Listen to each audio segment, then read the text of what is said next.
All right. Well, thank you. It's always good to be with you all. Thank you for coming out. You may have to speak up because I can't hear you. All right. I can do that, but only for you, Rhonda. I'm sure that everybody is glad to be past the elections. I know I am. I was helping out on several races for the general election, so that was keeping me busy. Had a little bit of downtime yesterday, not much, and then I was down in Oklahoma City today. Actually, I was at a meeting here this morning, drove down to OKC for a meeting, and just got back here a few minutes ago. So glad to be with you guys tonight to be talking about some of these things. I'm fairly certain everybody knows that I'm a strong constitutionalist, not just on the federal constitution, but on the state constitution as well. And when we talk about a state constitutional convention, I want to make sure that people understand that is different than the Article 5 Constitutional Convention, Convention of the States, that is somewhat controversial, that a lot of people are trying to push. There's different organizations that are trying to do that on the federal level for some federal amendments. Whether you're in favor of that or opposed to that, I've heard from all different sides on that. That's not what we're talking about tonight. That's a totally different subject, a totally different topic.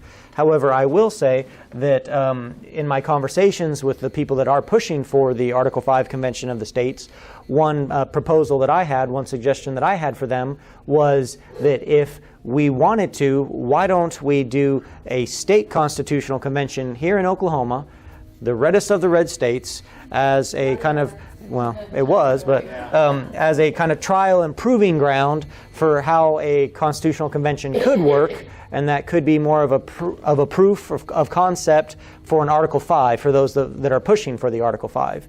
The people that I've talked to from the national level, they're not interested in that. This is the state constitutional convention. I'm not alone in this. There's other people that have been advocating for this for years. I talked with Governor Fallon and her staff for several years about this. Talked to them about 3 years ago, and they said that they had absolutely no interest in being involved with that. They did not want that to be Governor Fallon's legacy. What her legacy is up for debate, depending on who you ask. But apparently she wanted it to be something other than reforming and reshaping the state of Oklahoma and the Constitution that we have for the betterment of us all. So I'll give a little bit of historical background on it, the context, talk about some of the specifics, then we can move into questions, elections, whatever else. I do have some notes on this. I know I usually don't go off of notes, but I want to give some historically accurate information and everything on this. The way that the state of Oklahoma first came about was, it's known as the Hamilton Bill, but the actual bill was called the Enabling Act, 1906, if you all remember that, under Teddy Roosevelt. If you remember learning about it in history, not that you were there, I'm not saying that. But the Enabling Act was passed by Congress and would have allowed the Indian territories and Oklahoma, which were trying to come in as two different states. I don't know if you were aware of that, but they were trying to come in as two different states. It would allow them to combine together and come in as one state. The Enabling Act also was going to allow the New Mexico and Arizona territories to come together and come in as one state. New Mexico and Arizona, they rejected it. They said, no, we're not going to do that. Years later, they came in as, or they later on came in as separate states. But Oklahoma and the Indian territories came together and they said, yes, we'll do that. So it was approved. And so they had the call for the state constitutional convention. They had elections to elect the delegates in November of 1906. They went and met at Guthrie and developed our current state constitution, or not our current one, but the original state constitution. And they were able to pass that. The way that it was created, and what we have looked at doing, is doing something similar. So they had 112 delegates. They had 55 from the eastern part of the state and 55 from the western part of the state, so representing the Oklahoma Territory and the Indian Territory. And then they had 2 representatives from Osage County, because Osage is treated very differently here in the state of Oklahoma, especially if you look at our current constitution. It's still somewhat considered a reservation. It's very unique the way that Osage is set up. So they had 2 of their own representatives. The party delegation breakdown was 99 Democrats, 12 Republicans, and 1 independent. So that makes sense why we have a huge bloated constitution that is all about growing government and the size of government, very progressive. A lot of the delegates were actually progressive leftist socialist lawyers who had been run out of Texas. So they came up here and they decided to create a socialist workers' paradise in the state of Oklahoma. So our Constitution is still very bloated with a lot of those progressive ideals, a lot of very unnecessary things. The most common one that is used is that they actually put in there the definition of the flashpoint of kerosene. So that's in the Oklahoma Constitution. That's the only thing that qualifies for kerosene if it meets that flashpoint definition. They also put a prohibition in there that politicians could not get any free tickets on the railroad. So I can't take advantage of that, unfortunately. I can't take a railroad anywhere here in Oklahoma for a free ticket. They have not just passenger trains. They have stuff in there about rail cars for local communities. So I'm actually wanting to look and see if the current Oklahoma City rail car that they're spending all that taxpayer money on, if it qualifies under the Constitution. I'm going to check into that here soon and make sure that it's all it's all permissible under the Constitution the way they're going about that, because we still have regulations in the Oklahoma Constitution dealing with rail cars. So there's just a lot of unnecessary and archaic things in that. However, one provision of the original Constitution is Article 24 that says that every 20 years we are supposed to send to a vote of the people if they want to have a state constitutional convention for the purpose of amending, revising, replacing, whatever the case might be. We're supposed to send that to a vote of the people every 20 years.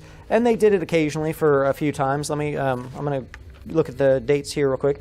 So first one was in 1926. So Oklahoma became a state in 1907. They have to send it every 20 years.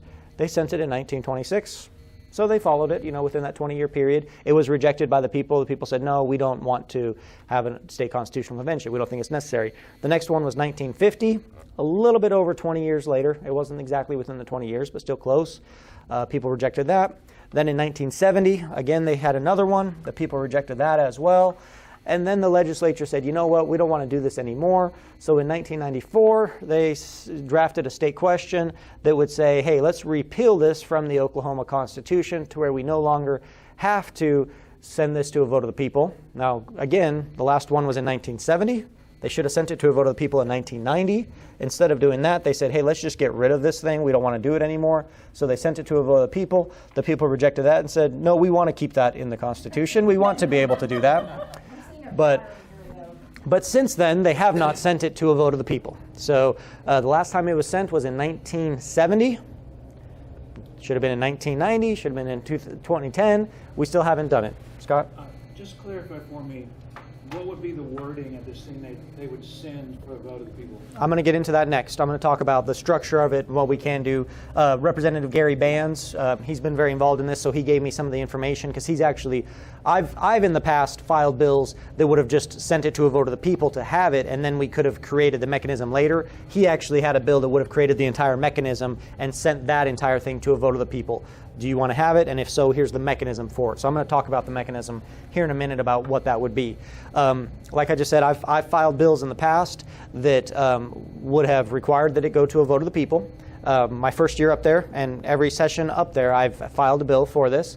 I talked with the chairman of the committee that it was assigned to my very first year up there and asked him if we could hear the bill, and he said no, he's not going to hear the bill. And I said, well, it's a constitutional requirement that we send this to a vote of the people. And he said, well, we're already over 20 years out of compliance. What's a few more years? And my response was, well, we did all swear an oath to uphold the Constitution. This is a constitutional requirement. And he said, yeah, but it's already out of compliance, so it's not just our fault. Everybody else is out of compliance too, so who cares?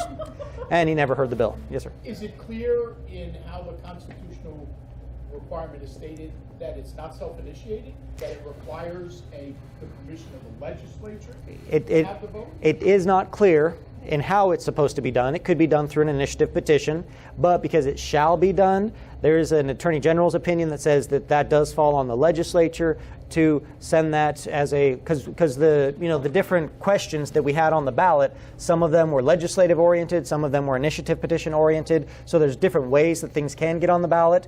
But the Attorney General's opinion has said that we as the legislature have a responsibility to uphold the Constitution that we swore an oath to uphold. So if it's required that it does it every 20 years, then the legislature needs to initiate it if it hasn't been initiated by the people. I'm sorry, that doesn't quite answer my question. Go ahead. Why does it even require? Why is it not self-initiated by the Attorney General to implement a constitutional provision? Because that's not a provision in the way that constitutional amendments or can be done. It reads in such a way that you do need initiation by the legislature. The Secretary of State, for instance, if you go to the Secretary of State's website, you'll read all the state questions, but that's the responsibility the Secretary of State has, is to publish those, not to initiate or originate them. So the only way that these questions can be originated is by initiative petition by the people or by the legislature. Those are the only two ways that constitutional questions can go before the people. So the legislature has a responsibility to do it every 20 years if the people haven't done it themselves. Does that make sense? Because those are the only two routes to do it. So if the people aren't doing it, then the legislature should have a responsibility to do it, but they've just ignored it. The problem with that interpretation is it negates the seeming mandatory nature of having a constitutional convention or putting a question up every 22 years. And I agree that they should have phrased it better, and they should have said when it was done, and I mean, it probably should have been done like every time that there's a census or after a census, the general election after that, to where we would know, every 2 decades of exactly when it is supposed to be on the ballot, whether that's 2010, 2030, 2050, or whatever years they wanted to do it. They should have put it on there that way. I agree that would have made it cleaner, but again, the Oklahoma Constitution wasn't drafted in the best way. In fact, when it was drafted, or when it was presented to President Roosevelt, he said this isn't even ready for publication, let alone to be a constitution. And so there's just a lot of stuff in the Constitution that we really need to clarify. And I mean, so there never has in the history of Oklahoma been a constitutional convention. Just the very first one. Other than the first one. 1906, that was the very first one. So we haven't had one since. When our Constitution was enacted, it was the largest governing document in the world. It's still one of the largest ones, unless you after taking into account some of the African nations that have huge constitutions now that they've drafted.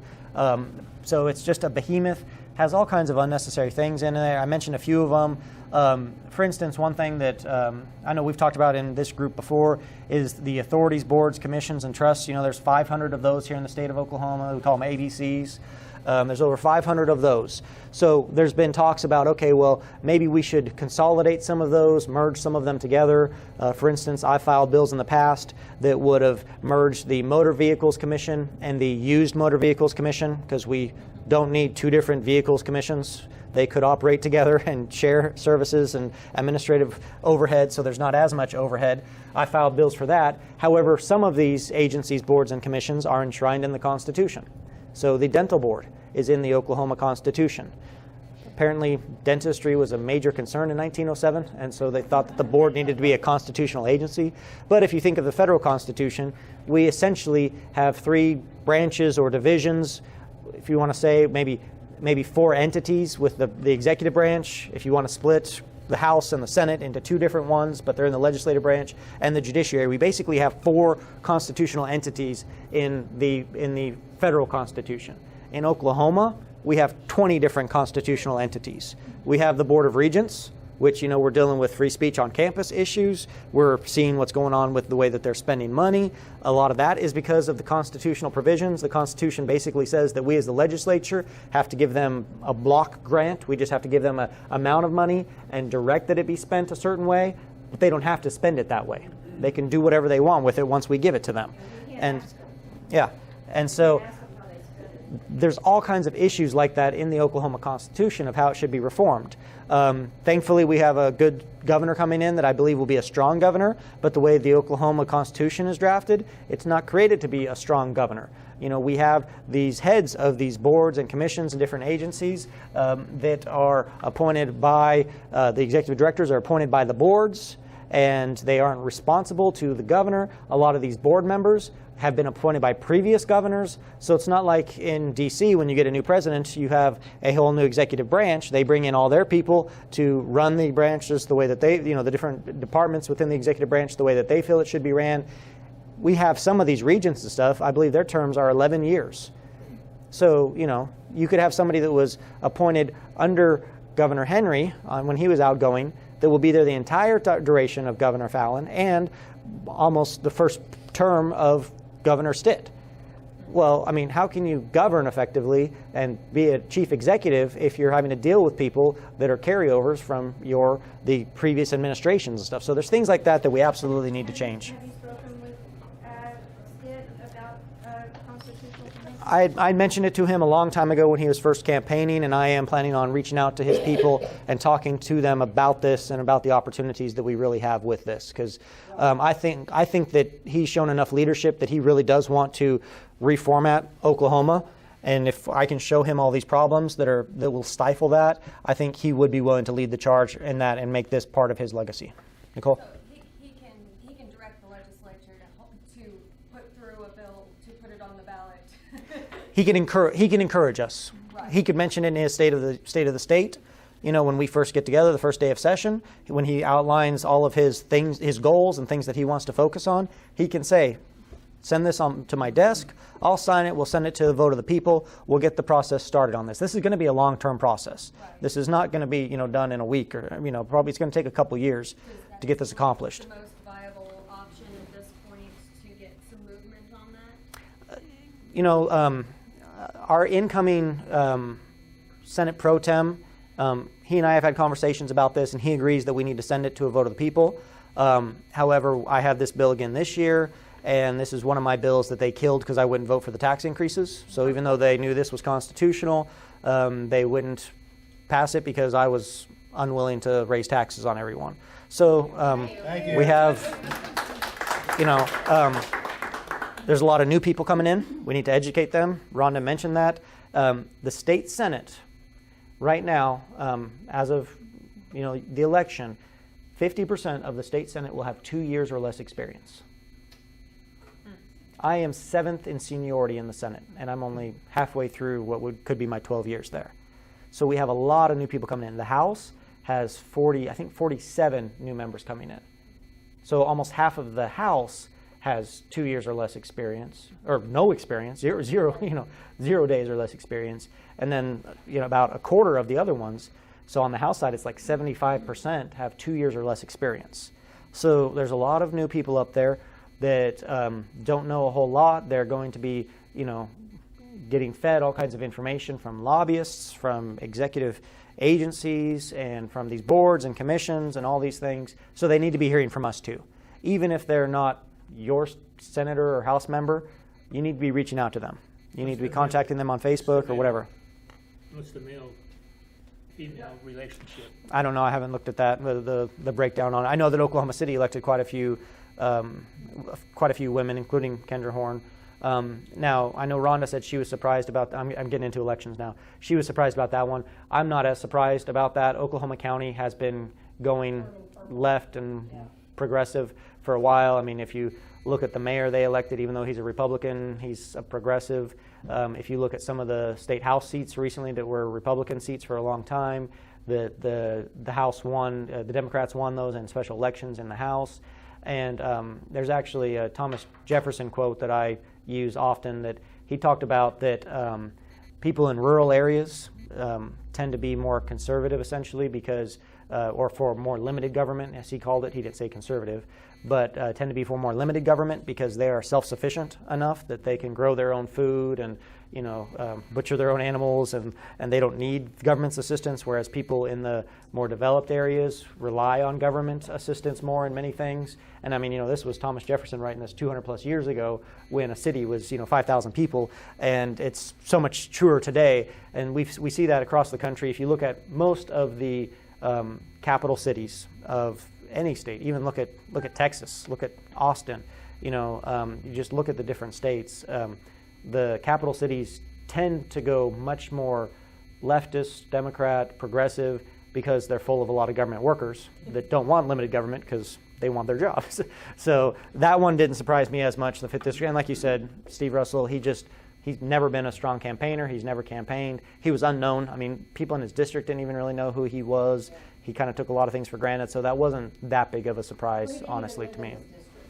Yeah. And that was a bone that a number of people had, is the fact that, you're supposed to be representing our district. You don't live here, and then you spend most of your time in Washington and don't make yourself available to the people that you represent. And I get that argument, but I will say constitutionally, you don't have to live in the district.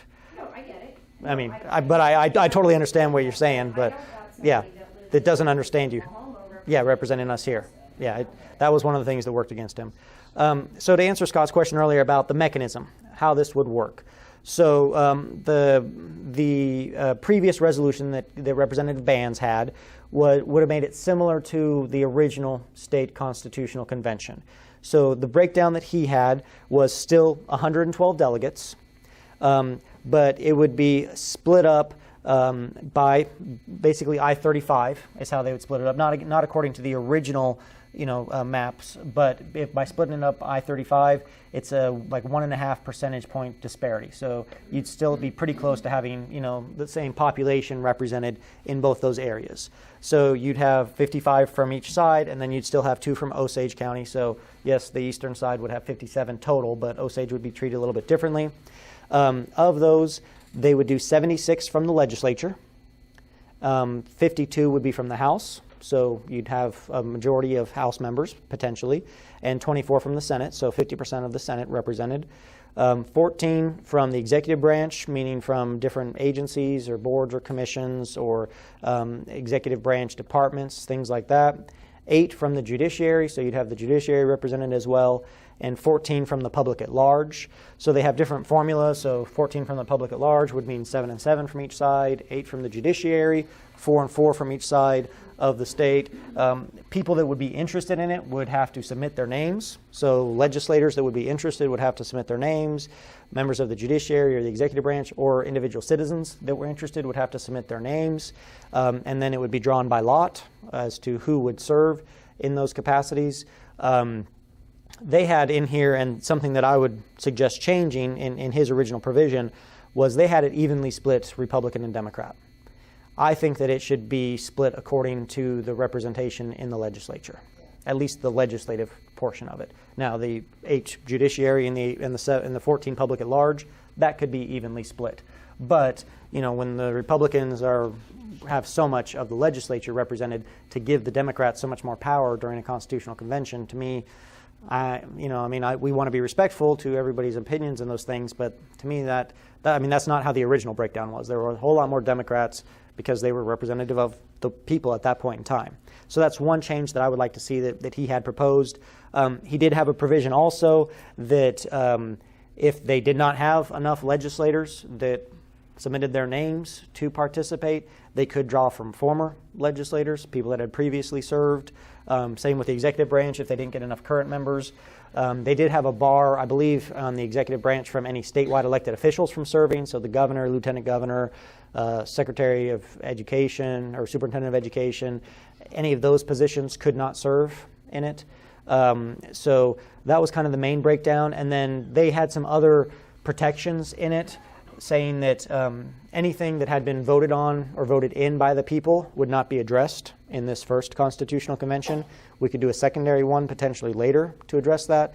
So State Question 640, with the 3/4 majority vote, some of those requirements, those things would stay in the state constitution.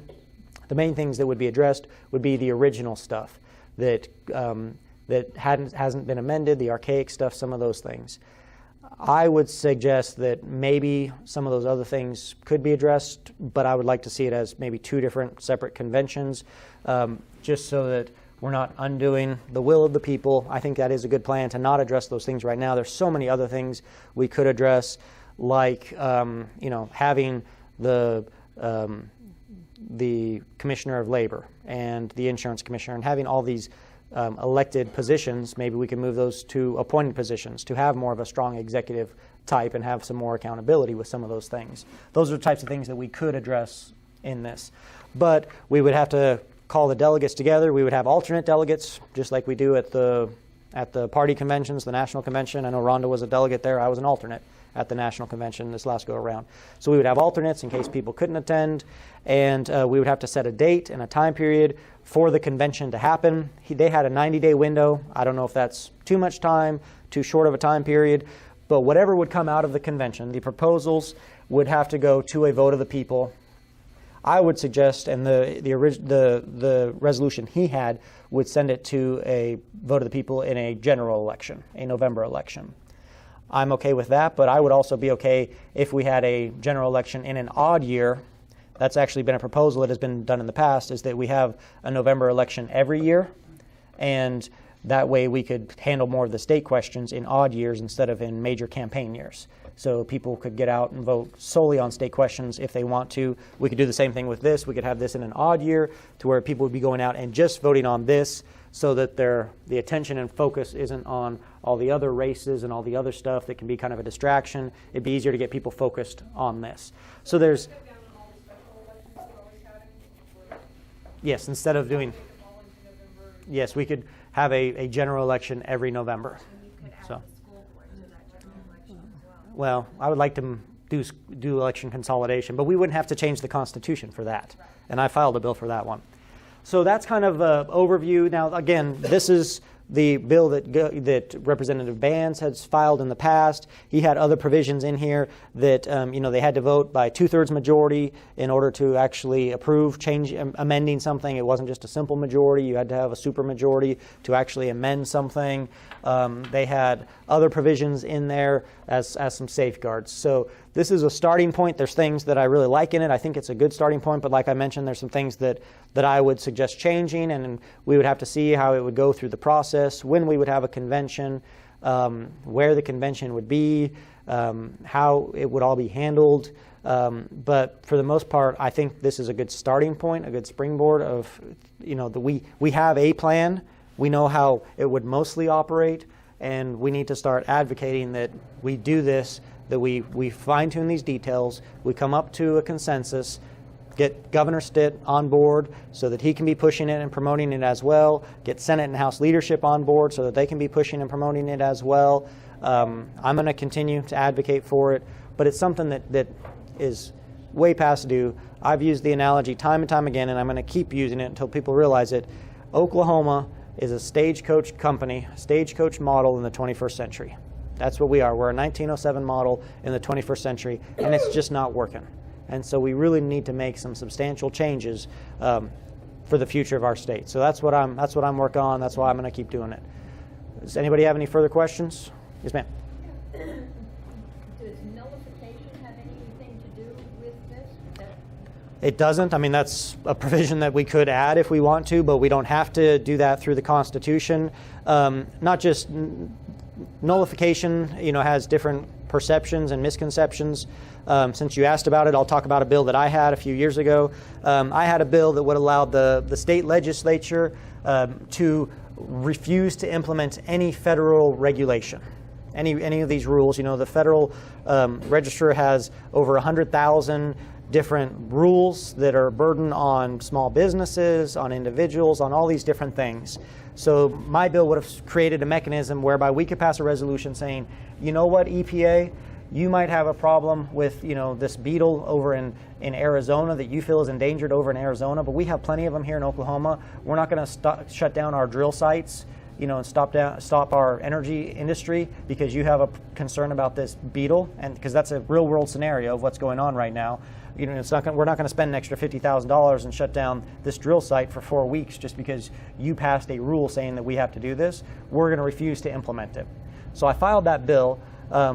The chairman at the time refused to hear the bill. He said it was unconstitutional. So I brought him 3 Supreme Court cases to show that it was entirely constitutional. The biggest one is Prince versus United States. If you've heard of Sheriff Mack, Yeah. I think the ATF was trying to tell him he had to implement one of their rules. He sued and he said, I do not work for you. I was elected by the people of my county. I'm not going to do what you tell me to do. He brought it to the Supreme Court, and the Supreme Court said, yeah, federal government, you cannot force the states or a state officer to do anything that you want. Now, you could try and bribe them and by giving them money and resources to do it, but you can't force them to do it. So my bill would have created a mechanism whereby we could, and we're not going to refuse every single one of them, but there's some that are a pain here in Oklahoma that it would give us an opportunity to do that. Bill passed the Senate, got stalled in the House, but I'm going to push forward with that still, but that's not something we would have to put in the Constitution or something we have to do constitutionally. That's something that we could do statutorily and something that I'm going to keep advocating for. I was planning on filing that bill again this year anyways.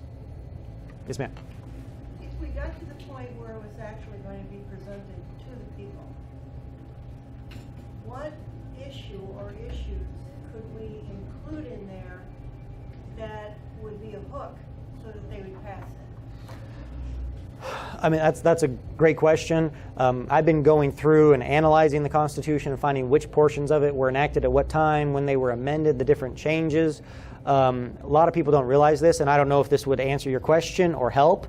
But for instance, right now, everybody hears, how we don't fund education, and we have an obligation to fully fund education. Well, the requirement that we fully fund education is a statutory requirement. Okay, that was passed in statute. The Oklahoma Constitution says that we have to provide education for students ages 8 to 16, 4 months out of the year. That's what the Oklahoma Constitution says in one section. In a separate section, it says that we have to fund education, we have to provide education to the tune of $43 per student per year. So, now, We have fully funded education. well, so the legislature fully funds education, not just 8 to 16, but K2 through K14, and we do it for not just 4 months out of the year, but for 10 months out of the year, and we do it a whole lot more. So I've said, well, why don't we just pass a bill funding education at say, according to the Oklahoma Constitution, at $43 per student. Here's how much is constitutionally mandated, and this, $2 trillion that we're giving you on top of that, that's the legislature going above and beyond. But the spin will be legislature only funds education at $42 a student. Now the interesting thing about that $43, I forget if it's 42, 43, but the interesting thing about that provision, you all are probably thinking, well, see, again, that's 1907, that's archaic, that's something that needs to be changed. No, that was put in by a vote of the people in the 80s. In the 1980s, they voted in $43, $42, whatever it is, per student. So, yes. So there's things like that people aren't aware of that exist in the Oklahoma Constitution. So maybe we say, well, we can repeal this as part of it. Maybe that's a hook. Maybe that gets the educrats and everybody, to be more supportive of it. There's a terrible provision in our version of the Second Amendment in the Oklahoma Constitution. Right now it says that, basically it says the right to keep and bear arms shall not be infringed unless the legislature passes legislation to infringe upon it. So it's so contradictory, it makes absolutely no sense. We've tried to get just a state question on that passed previously to get that through, to change that and say no. You cannot violate the U.S. Constitution in the Oklahoma Constitution, and that is one of the provisions in the resolution that Representative Bands had, is that every delegate would have to sign a declaration that they would not support anything that was in violation of the U.S. Constitution. So that's a provision that we could put in there to help safeguard some of those things. Repealing the Blaine Amendment, I know that failed at the ballot a couple of years ago, getting that out of our Constitution, but that's a positive thing. If you all don't remember the Blaine Amendment, that's what the Oklahoma Supreme Court used to say that we couldn't have the Ten Commandments monument at the state capitol. The Blaine Amendment says you cannot use government resources, funds, property, anything like that, for the benefit of any religious sect, denomination, organization, or entity. When the challenge was brought about the declaration, or about the Ten Commandments being on the Capitol grounds, it was paid for by private funds, but they said, well, you were still using government property because it's on the Capitol grounds to support a religion, and it was asked which religion, and they said, well, the Judeo-Christian religion. I was not aware that there was a Judeo-Christian religion. I am aware of Judaism and Christianity. I did not know that there was a Judeo-Christian religion, but our Oklahoma Supreme Court believes there is, and they used that to be able to say, well, that's why you can't have the Ten Commandments on the Capitol grounds. There's a whole lot of other implications with that. St. John's and St. Francis, they have ambulatory services and other things that they get state funding for. So somebody could bring a lawsuit and say, well, we can't give them any money because they are religious, they belong to a sect or denomination or whatever. So there's things like that that we could repeal that could be a hook to try and get it through. Didn't we pass something that says that at the Capitol we can have appropriate artwork, and that might include a Ten Commandments display? We did this last year. It was a list of different things that we can do. Ten Commandments can be one. It's items that have historical significance. The Magna Carta being one of them. 10 Commandments, basically different things dealing with law. So we passed that, but the Supreme Court would still say, well, yeah, that's a statutory thing that you passed, but the Oklahoma Constitution prohibits it. And so that brings up another great point with this is judicial reform. There's things that we can do statutorily, but a lot of it is going to take a constitutional change. And the Oklahoma Supreme Court, the Oklahoma judiciary, that is a leftist stronghold. They legislate from the bench all the time. We see their different opinions, their different rulings of how they do things. For instance, when we passed tort reform years ago, they came back in and they said it was a violation of the single subject rule. It was all dealing with tort reform. Yes, it was touching different areas of law because there's different types of torts. And so we had to go back in and we had to split it up into like 17 different bills and pass it again piecemeal because the Constitution doesn't define what a single subject is. So the Supreme Court decides what a single subject is. That's how they get things thrown off the ballot with initiative petitions. So it's very open-ended. So there's things like that that need to be clarified so that we don't have these activist judges. So there's all kinds of things that this would give us an opportunity to say, okay, what do we want Oklahoma to look like? We could look at other states, what has worked for them, and we can follow their models.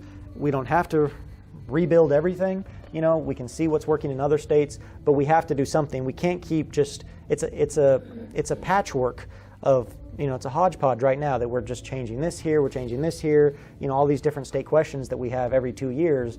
It's just kind of a hodgepodge of what's going on right now. So I think we need to just start fresh. I'll come over to you a second. Yeah, we won't follow their model. Yes, sir. How do we change the judicial retention system? There's a couple things we could actually do. So I had a bill 2 years ago. Sorry to just be talking about me, but I'm trying to do some of these things. I've actually been working on these things. I had a bill 2 years ago that would have lowered the threshold of judicial retention to 60%. Now, there was one of the Supreme Court justices that got 59, I believe, or just under. So if that had been the case, they would have lost their seat and we would have had to put somebody else in there. Yes, I think it was 2 years ago. And the problem has been we get these things through the Senate, judicial reform. It goes over to the House, and the lawyers in the House kill all the bills because they're beholden to the judiciary. A lot of these same House members that are lawyers that recently engaged in a civil war on the House side that took out all the not all of them, but 90% of the platform caucus conservatives. So the problem has been the House side of getting any judicial reform through. I had a bill this last year, though, that the House did pass and sent it over to the Senate that would have changed the setup for our Supreme Court right now. It's still based on our 1960 congressional districts partially, and then it's also based on the population basis there with some of the counties and different things. So it's out of disparity. I wanted to change it and say we have 9 Supreme Court justices, so we have 5, 1 from each congressional district, and then the other ones we just split the state into quadrants, you know, I-35 and I-44, and Why do we need 9? that's in the Constitution, so we would have to change that. But that would give a much larger pool to choose from, because right now it's hard to find people in some of these rural areas to fill some of these seats. Even Patrick Wyrick, I mean, he's doing a phenomenal job for us. I'm glad he was retained. But for him to be able to get appointed to that position, he basically had to still be living at his childhood home. And so even though he didn't really still like live there, he did. Because he had ancestry there, because he grew up there, he qualified to represent that district. So it's still very archaic. We can statutorily for judges. I know Senator Sykes had a bill for this. He and I worked on a lot of this last year. He had a bill that we could put age restrictions on them, basically a term limit type of thing. So there are some things we can do statutorily, but a lot of it will take a constitutional change. The biggest one is the way judges are nominated. is it goes through the Judicial Nominating Commission, 6 lawyers, 7 lay members on it. They pick a slate of 3 people to send to the governor. If the governor rejects all 3 of those, then the Chief Justice just gets to pick somebody. So they pick usually the 3 worst people, and they send them to the governor, and the governor has to pick one of the worst 3. And the theory is, well, there's 7 lay members on it, so the lawyers don't actually have total control. Well, they only need 1 person to go to their side, and then they have the 7 votes necessary. The Bar Association, yeah. And the Bar Association is leftist leaning for sure, but the Judicial Nominating Commission is a part of the state constitution. So that's something else. If we want judicial reform, we would have to remove that. I would like to see that we do change it, and there was a bill for it this year that would change it and go more of the federal model, where the governor nominates and the state senate approves, confirms, because then there's more elected representation in it. Something that I actually am a huge advocate for as far as judicial reform is I would like to see that we go to partisan elections where you actually run as a Republican or a Democrat as a judge. Texas does that. Other states do it. All the data on it shows that judges that run in a partisan election, they are more efficient, so they hear a higher caseload because they want to be doing an effective job so they don't lose their jobs. They get overturned less frequently, so they don't, if they get challenged and it goes up to a higher court, it's less likely that they will be overturned, and the higher court said, yeah, you messed that up. And they are more responsive to the will of the people. They do reflect the will of the people that send them up there. So I'd like to see we go to that. So there's a lot of reforms that we can make, and I'm trying to do everything I can statutorily, but a lot of them will need to be done constitutionally as well. Nicole? Can we ban nonpartisan races from our state? I would like to, everything go partisan. All of it. Yeah. Board, city council, all of it. And I would like to move everything to 4 or 5 elections a year. I would like to take the school board and the municipal elections, instead of having them in February and April, move them into March, combine the 2, so do one in March. And then if you needed a runoff, you could do that in June when you have the normal primary. You could do an August runoff, and then a November general election for a year. And I would prefer to move all of the bonds and all tax increases to the but I'd prefer to have it on the November election when more people get out and vote, instead of keeping it in February when they know that that it's a whole lot easier to get a small number of people to pass it. So, and that would be a huge cost-saving measure. Senator Brogdon filed that bill when he was in the legislature. That's not anything new. That's not my idea. But instead of having all these elections all the time, we would just have those 4 a year. It would increase voter turnout. It would save money. But the special interests don't want it because. Make your time of voting bit shorter too, because you're gonna have to be working on a. Oh, yeah. Yeah. You had a question, then I'll come back to you, ladies. I'm sorry. Has there been, just listening to the parade of horribles is disconcerting. Has there been any attempted quantification of what it's like to run a stagecoach state in the 21st century? There are some different entities out there that calculate different things. They look at the not just the cost of living, but they look at different things. The best one is it's called. I'm trying to remember. Rhonda, you might have seen it. I know AFP uses it. I think it's put out by ALEC. Something of the states. I forget what. I'll try to remember. But you know what I'm talking about?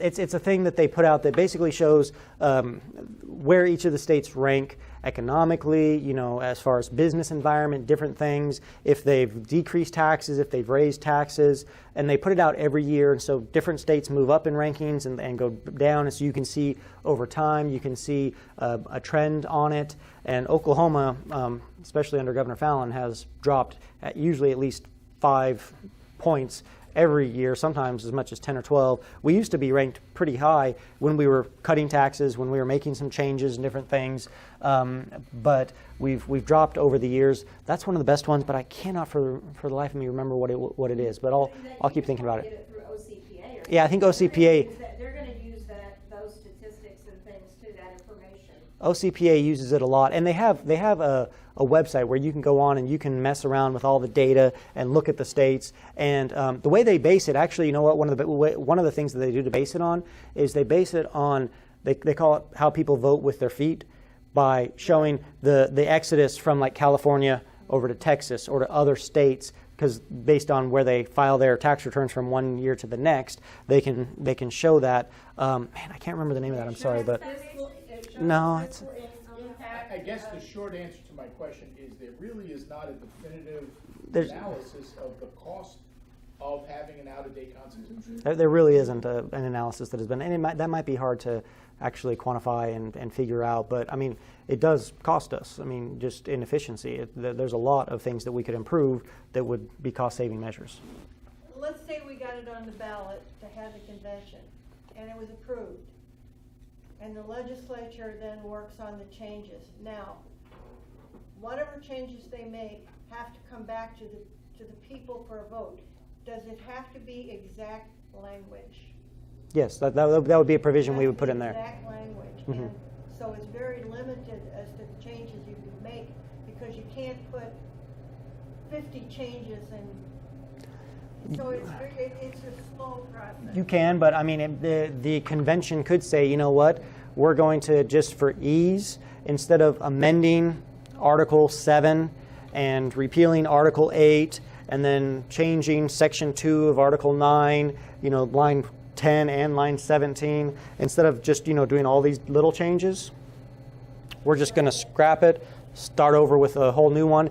Parts of it will be the exact same language. Parts of it will stay the same, no changes or anything, but just here's what the new Constitution will be. Read it from start to finish. This is what it will say.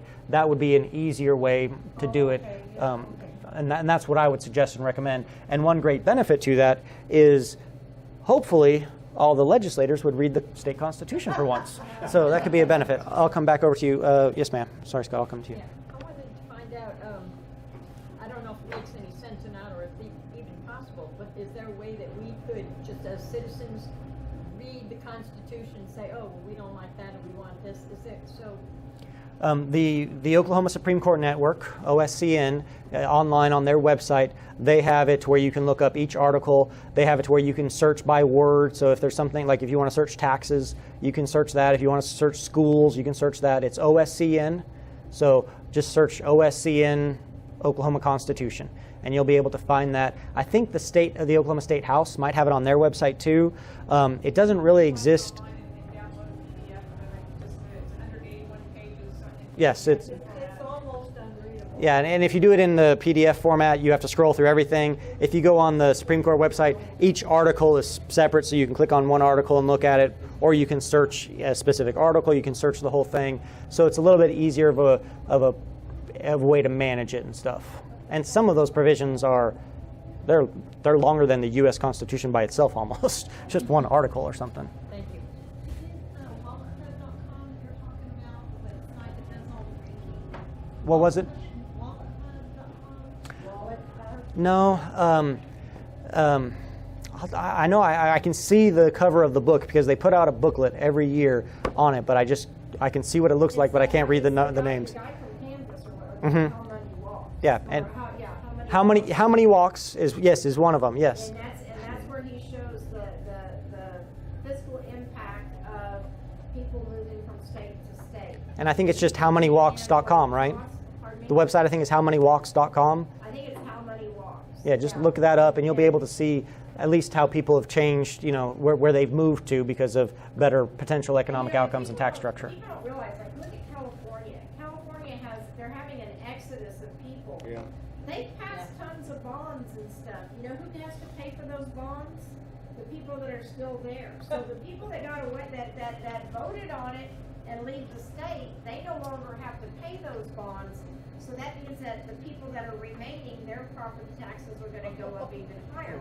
People don't realize this when they vote on bonds and things like that, is that, yeah, it affects you right now, but if you move or if half of your population leaves for some reason, you still have to pay 100% of what that bond is. Welcome to Illinois. Well, it's the same thing as party affiliation. People liberals in California move to Texas or here, it starts changing our party structure. Yeah, that's what's happened in Texas. Yeah. Perry wanted all those businesses, and he got them, and now they're all liberal. They bring their, and that's part of the problem with Oklahoma City too. I mean, Oklahoma City has taxed it's one of the largest landmass area cities in the world, and so they've taxed everybody to be able to build these great things to attract, I'm going to say it, millennials, my generation, and young people that come there with these ideals that aren't based in reality, and so they get, they're keeping all these young people here, and it's great for the economy, except for a lot of those young people have those socialist leftist tendencies, and they don't understand it, so then they start voting for these other people, and that's how we start to see Oklahoma County go blue, and the demographics change, but we have to be aware of it, and we have to understand that, and we have to strategize. Scott? Does there exist a sort of best practices template of a constitution to use as a starting point? That's something. There's a couple different organizations that work with the state legislatures, and they have like model legislation. I haven't found out from them yet if they do have like a model state constitution, or if they have done a comparison of the different states. I know they have like done different comparisons of which states still have a Blaine Amendment. That's the religious one that we were talking about. So they've done pieces of it, but I don't know if they've come up with an overall like suggestion on this would be a good model legislation to, model constitution to start from. I'm not aware of that, but that is something that I'm going to be at one of the conferences end of this month, beginning of December, and I was going to find out from them. And then the other one, I'll just have to contact their staff and find out if they have something along those lines. There's actually, I think, 4 organizations that do that. So I'm going to be at one of them, but I'm going to contact the others. Can we Rhonda? kind of go through maybe a timeline from the time that we get this started, and then, to where a potential, timeline, and then also what we as individuals can do to help promote this, because it's going to take a lot of educating the public, because people have no idea what our Constitution is like, and they have no idea that there's a lot of this stuff in there. So what could we be able to do to help get the message out and to help move this forward? So the resolution that Representative Bands had some deadlines in it. It had a start time period, which would be after the legislative session, sometime in the summer. They had a 90-day period of when they could meet. Now that would be 90 constitutional days or legislative days, so it wouldn't be like 90 days from start to finish. They could meet for 2 weeks, hash out some details, take a break, come back for 2 weeks later for another week or two, and so it could be kind of start and stop. It wouldn't have to be constantly going throughout that whole time, but it had like a limit of how long it would have to last. And then it had to end by basically the next year. It gave a full year to be able to do that, enough time to get it ready by that next summer to be able to send it to a vote of the people. So I would want, they didn't actually have they did put in here that it would have to go, on that general election ballot. But I would want to make sure that, yes, that they didn't try to like ram it through and put it through like on a June election ballot. If you said that you have to end it 90 days before voting on it, I would want the people to have at least 90 days, if not more, 6 months or longer to be able to read whatever we're proposing. So there's things like that we can do. Yeah, I think a year is probably what we. That's what, I mean. To be able to get people, because we have to say, okay, here's what it was and here's what it is. Yeah. And if we did it in an off year, if we got it done before and then did an off-year general election, okay, people aren't going to be focusing on the election or on the campaigns anymore. That'll give time to transition over to, what we would be changing and different things. So that's what I would like to see. As far as what everybody here in the room can do is, contact your elected officials and tell them that, Oklahoma needs some serious change. This would be a great opportunity. Ask them to step up. I'll be filing some sort of a resolution or a bill this year. Once I have that out, available, I'll let everybody know that. And one thing that I am considering doing in all my free time is trying to do a weekly post either on my Facebook, my website, my email, and trying to actually do it in an op-ed format and getting it out to newspapers across the state. and every week talk about a different provision of the Oklahoma Constitution, starting with this about the constitutional requirement, and then going in and talking about, like, one week talk about, you know, the $43 per student provision and education and how it is funded, and, you know, and then, I mean, but there's some of these things are so large I might have to break it up into 2 or 3 weeks to cover just one article, Can you get any but I want to do that. information from the Beacon, maybe, or, you know? I've talked to Charlie about that, and that is something he's considering. I'm looking at maybe doing it after the first of the year, you know, starting it around then and doing it for a full year, because I can easily do 52 weeks worth of stuff on the Oklahoma Constitution. It's that large. So I'm thinking about doing that. If I do that, then when those posts and stuff are on Facebook, or, you know, if you get my emails or whatever, you can share that with other people. We just got to get people educated on it. They have to realize That's it. what it is. People have no idea. And Yeah. in fact, Nathan, if I were you, I'd probably get a copy of the Constitution, and we need to start carrying that around so that people can, you know, because when they look at it, you know, because we think of the Constitution as written on parchment paper, you know, and sitting in the archives. But people need to know that this is the Constitution times, you know, 1,000. 180 pages. I mean, it's like, Yeah. it's the size of a book. It's the size of a Bible. And It's real quick, pretty just big. In talking about the state questions right now, and in previous, when you said that it's been voted down each time. When the verbiage, do we find that people are voting no, are not passing stuff on state questions more than they are passing it? And if so, would we need to word the verbiage to where the answer would be no? So I haven't fully studied how that has trended over the years, but I know we have changed it previously that would require that the yes and no cannot be flipped, basically, to try to mislead people, that when you're voting yes, you're actually voting no, and when you're voting no, you're actually, because that's what the Democrats used to do all the time. We got in trouble So- before with OTU, but the question, it should have been a yes. Yeah. It would have been, do you want to repeal this? And that's a I yes. do, Yeah. You know, but they said that we were trying to mislead the public, but I don't know how that was, but. But again, another instance of the courts just, you know, using their interpretation I'm for. just wondering, because I mean, just when you were talking, it was like, no, they voted it down, and then they did this, and then you look at 4 of the 5 state questions were shut down, shot down on Tuesday. So I just don't know if people are more likely to vote no on a state question, you know, or. And or how's it work? I'm sorry I don't have that stat. I know that we have voted on over 300 state questions here in the state. Now, you know, these state questions, you know, state 800 or state question 800. We haven't voted on 800 things. There's been 800 things started or filed, you know, initiative petitions that didn't make it all the way, or whatever the case might be. There's been 800 attempts, but not all of them have been voted on. But we voted on over 300 of them. And state questions, some of them are statutory, like you know, the marijuana bill, 788. That was statutory change. So some of them can be statutory, but most of them are constitutional changes.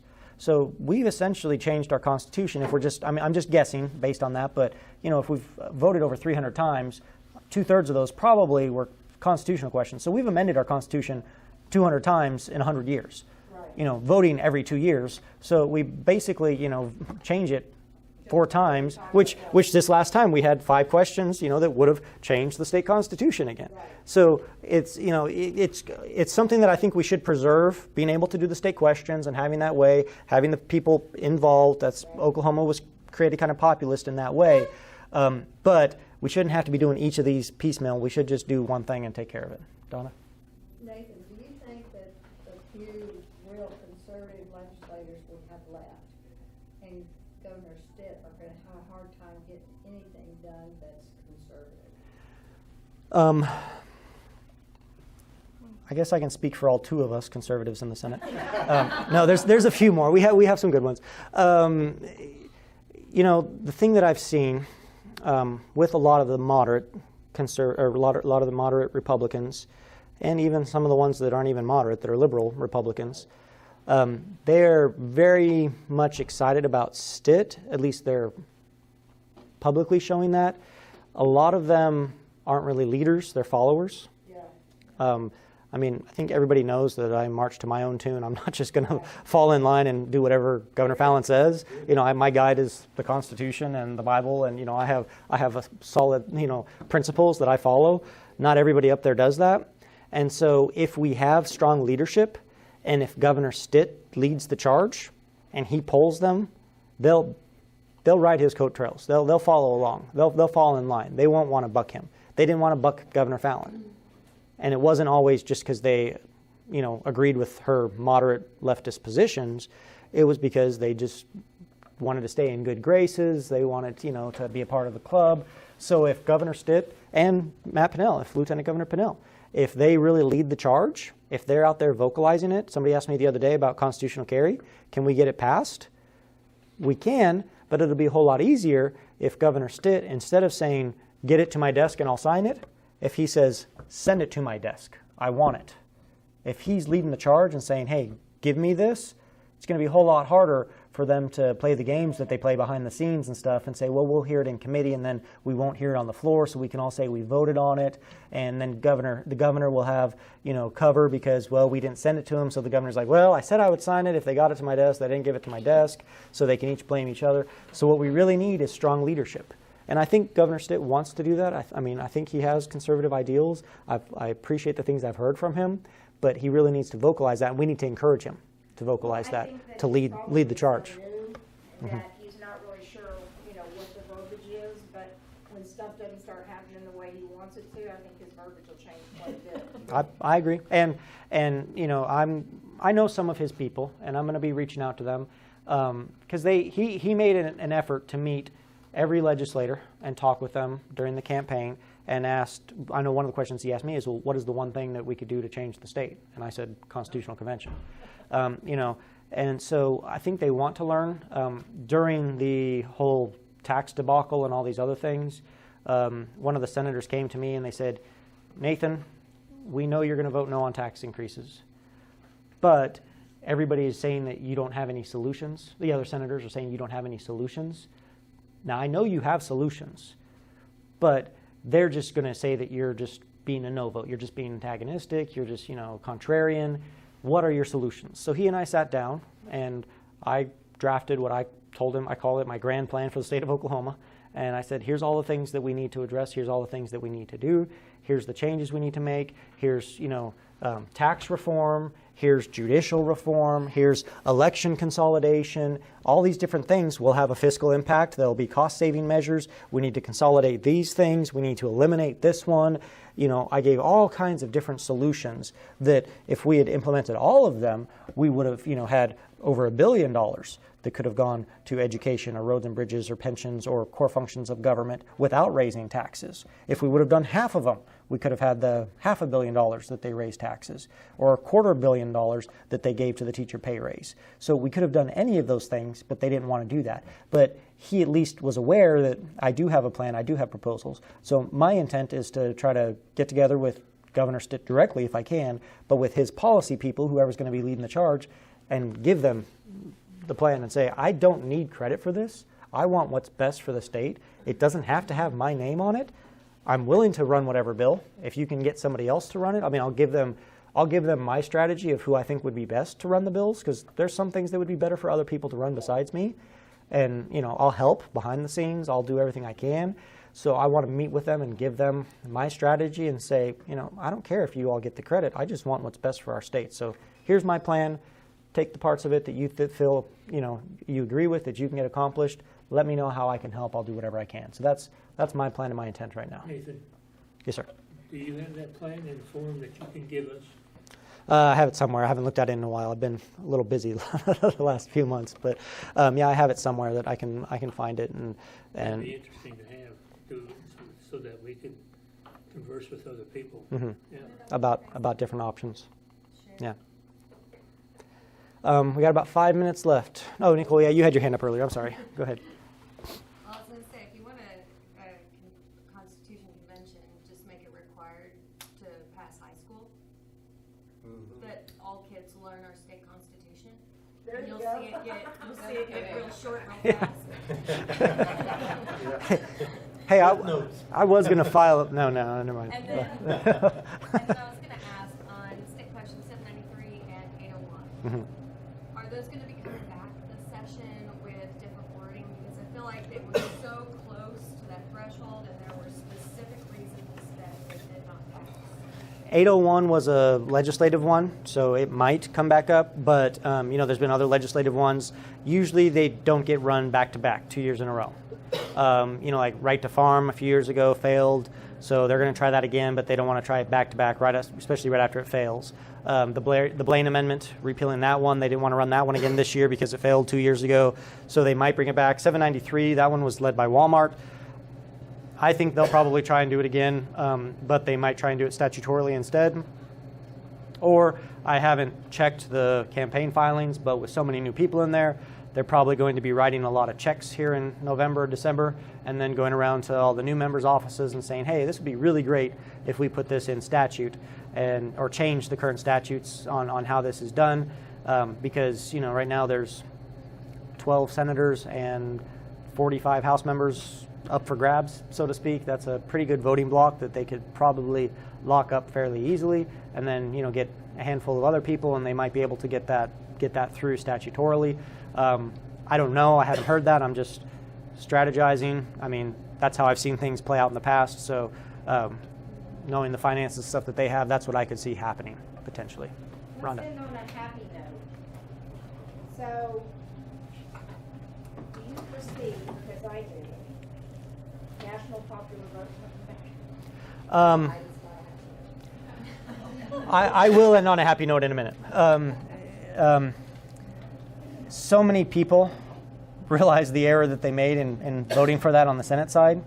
Now there's going to be a lot of new people, and the National Popular Vote people were offering a lot of junkets. I know they were taking people up to New York, taking people to Puerto Rico, doing all that stuff. We've made some change. The Ethics Commission has made some changes now, so they have to do a little bit more reporting on that type of stuff.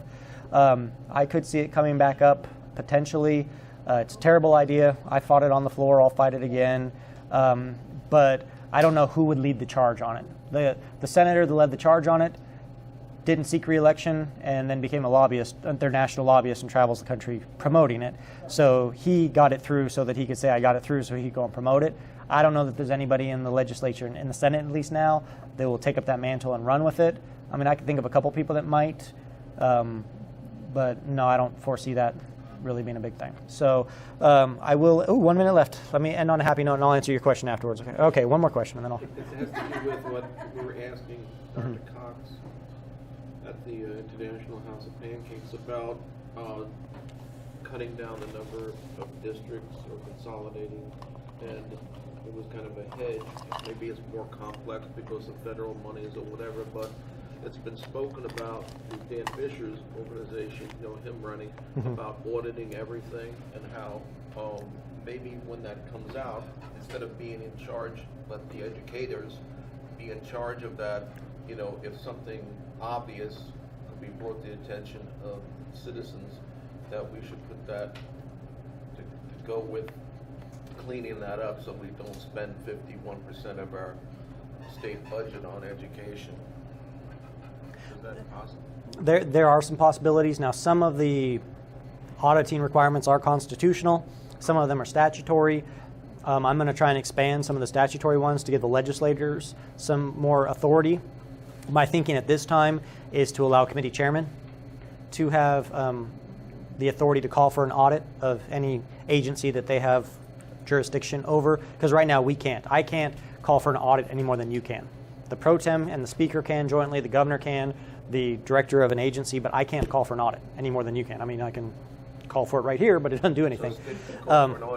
So I'm going to do that. Yeah, the consolidation of the best way to go about that is not consolidating districts, but consolidating administration.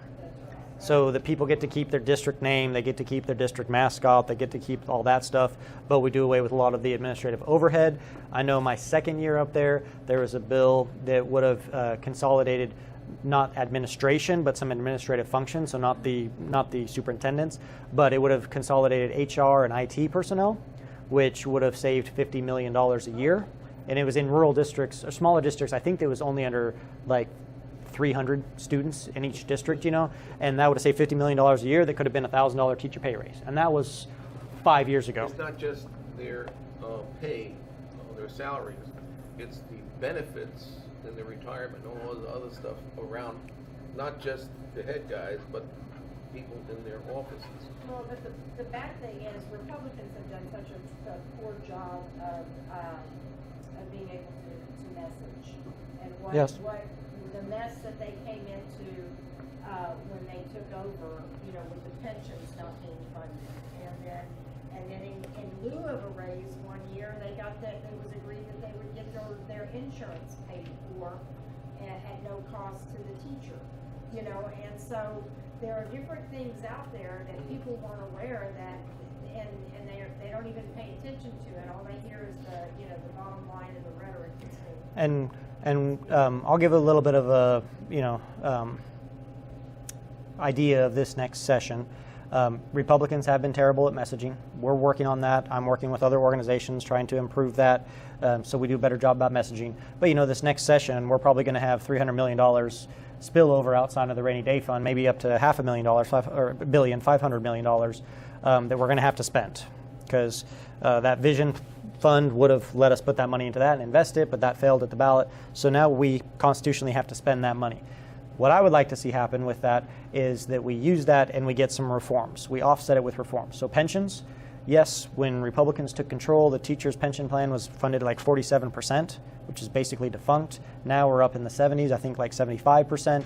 We still need to get higher. So we could take that money, put a cash infusion into the teacher retirement fund and get it up to par where it needs to be, but offset that with reforms and say, okay, we're no longer going to do a defined benefit plan because that's unsustainable. We're going to do a defined contribution, a 401k type style. So if you're here and you teach for 5 years and then you want to go into the corporate sector or wherever else, you can take it with you. You have the portability of it, modernize it. We did that with one of the state pension plans with the state employees, which legislators are on now. But we still need to do that with judiciary. We still need to do that with police and fire. But that's going to be a huge fight. Now everybody's going to be up there fighting for money. And this last year when we did these tax increases, when we gave the largest teacher pay raise in history, the largest increased education in history, we did not get a single reform in exchange for that. So whatever we do this year, I'm going to be fighting for, okay, however we spend that money, there has to be reforms attached to it. We can't just do a cash infusion, and we can't spend that money on recurring expenses. Shoring up the pension plan, that's a one-time thing. Okay, we put the money into it, so now we're up to par. Now we make a change for long term. We don't have to. It doesn't keep sinking. So that's what I would like to see happen, is some things like that. I'm going to be focusing on that. A lot of it depends on. We're going to have our caucus retreat next week, Monday, Tuesday, Wednesday. We should know then, I believe, our committee structure, who's committee chair, vice chairs. We'll have our leadership elections, so we'll know who's in leadership. I base my strategy on a lot of different things, a lot of different aspects of it. Sometimes it's easier to get a bill through one committee than through another, depending on who the committee chairman is. And there's a lot of strategy that goes into this. So I have all kinds of ideas, all kinds of things I've worked on over the years, plenty of things that Governor Fallin has vetoed that I'd like to see enacted again with a lot of new people in there. It might be easier to do that, might be harder. So I'm going to be looking at all of that stuff here and making my strategy in the next few weeks and months. And then once session comes around, I'll know more of what I'm really going to focus on. But I'm going to keep fighting for you all, and I am going to end on a happy note. Can I make an announcement? Sure. Can I embarrass you? Do you want to stand up? So this is my lovely fiance, Brinkley. So I proposed on Friday, and surprisingly, she said yes. No, it wasn't a surprise. But she's awesome. She's wonderful. She is a special ed teacher over at Jinx. But she is a conservative. She understands that there's issues with education and reforms that need to be done and everything. So she's awesome, and I'm so thrilled for our future lives together and everything God has in store. So thank you guys for.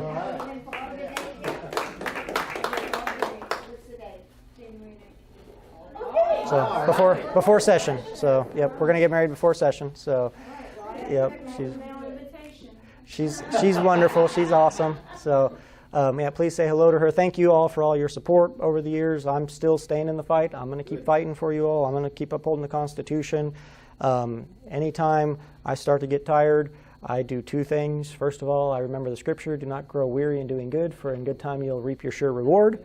And if I'm still a little frustrated and down in the dumps with that, I go through and I read all the trials of the Apostle Paul, and I realize I haven't been shipwrecked, I haven't been stoned to death, I haven't been whipped, I haven't been beaten with rods, I haven't gone through all those things, so I don't have it as bad, even though sometimes, what I deal with can be frustrating and everything. It is an honor to serve you all, so I appreciate that. And Very much. thank you guys. God bless you all. Rhonda?